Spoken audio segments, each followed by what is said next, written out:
시청자 여러분 안녕하십니까? 이데일리엔 성주원입니다. 홍남기 부총리 겸 기획재정부 장관이 주식 양도차익 과세 대상인 대주주 기준을 강화하는 방침과 관련해 2017년에 결정된 것이라며 기본 틀을 바꾸지 않겠다는 입장을 고수했습니다.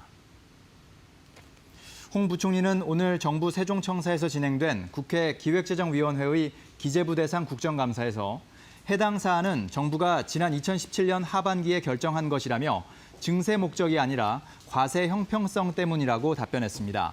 한편 홍 부총리는 이날 국감 인사말에서 최근 코로나19 재확산과 거리두기 강화로 내수를 중심으로 회복세가 제약될 것으로 예상되고 미중 무역 갈등 등 대외 리스크 요인도 우리 경제에 불안 요인으로 작용하고 있다면서 경기 회복에 대한 불확실성이 여전히 크다고 말했습니다. 성윤모 산업통상자원부 장관은 한국판 뉴딜 글로벌화 전략을 수립하고 추진하겠다고 밝혔습니다. 성 장관은 오늘 국회 산업통상자원 중소벤처기업위원회 국정감사에 출석해 한국판 뉴딜이 국내에만 머무르지 않고 초기 단계부터 글로벌화해 성과를 낼 수 있도록 하겠다며 이같이 말했습니다. 그는 자동차, 조선, 철강 등 주력 산업의 경우 스마트화, 융복합화, 친환경화를 추진해 고부가 유망 품목으로 전환하도록 하겠다는 구상을 제시했습니다. 아울러 시스템 반도체, 미래차, 바이오 등 3대 핵심 신산업과 2차 전지, 로봇 등 유망 신산업은 과감한 투자와 기술 개발, 국제 표준 선점을 통해 확실한 미래 먹거리로 만들겠다고 말했습니다. 내년에 국내외 경제가 회복되면서 경기에 민감한 IT와 장비 제조업이 경기 회복을 주도할 것이라는 전망이 나왔습니다.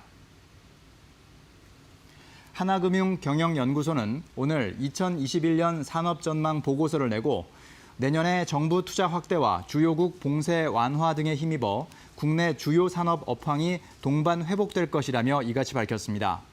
연구소는 반도체, 휴대폰, 자동차, 조선, 소매 유통, 철강, 석유화학 등 7개 산업의 경기 사이클이 올해보다 개선될 것으로 봤고 2차 전지, 정보 서비스, 음식료, 정유, 건설 등 5개 산업의 경기 사이클은 올해와 같을 것으로 전망했습니다.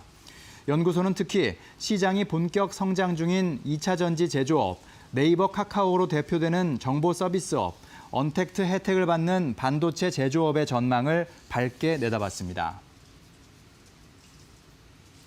국제신용평가사 피치가 한국의 국가신용등급을 AA-로 등급 전망을 안정적으로 유지했다고 기획재정부가 밝혔습니다.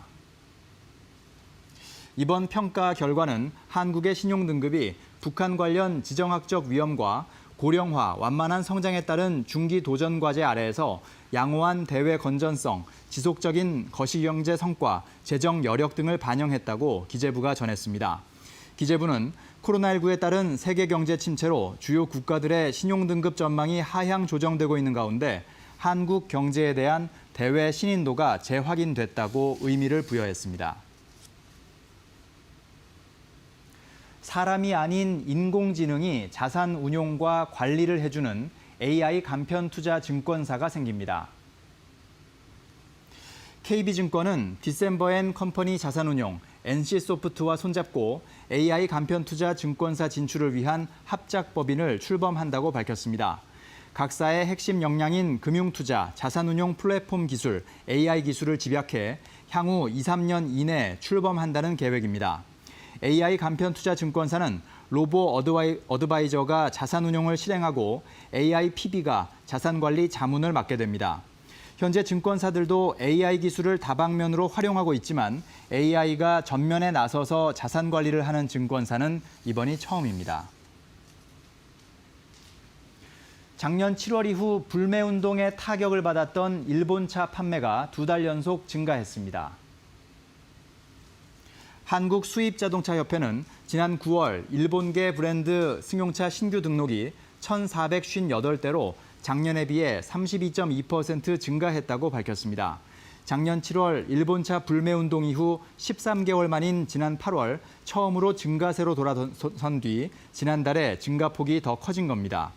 불매운동 분위기가 다소 누그러들고 신차 출시와 하이브리드차 인기에 영향을 받은 것으로 풀이됩니다. 지금까지 이데일리엔 성주원이었습니다. 이어서 간추린 소식 전해드립니다.